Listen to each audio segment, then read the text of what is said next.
प्रसूतीच्या काळामध्ये महिलांना आर्थिक मदत मिळावी यासाठी सुरू केलेल्या प्रधानमंत्री मातृवंदना योजनेच्या विशेष ऑनलाईन लाभार्थी नोंदणी पंधरवड्याचं आयोजन चंद्रपूर जिल्ह्यामध्ये करण्यात आलंय। 18 जून ते 2 जुलै दरम्यान या पंधरवड्याचं आयोजन करण्यात आलंय आणि यामध्ये पात्र लाभार्थ्यांची ऑनलाईन नोंदणी केली जाते। आतापर्यंत सुमारे 200 नोंदी करण्यात आल्या आहेत। जास्तीत जास्त मातांनी आपली नोंदणी करायचं आवाहन जिल्हा प्रशासनानं केलं आहे।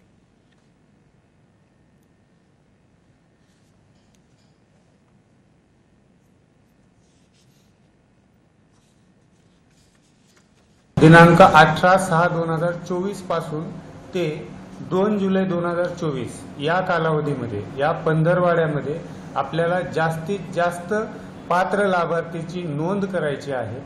तर मी या चंद्रपूर जिल्ह्यातील सर्व नागरिकांना आवाहन करतो की आपण जास्तीत जास्त पात्र गरोदर मातांची नोंदणी करावी व जास्तीत जास्त पात्र गरोदर मातांना लाभ मिळवून द्यावा।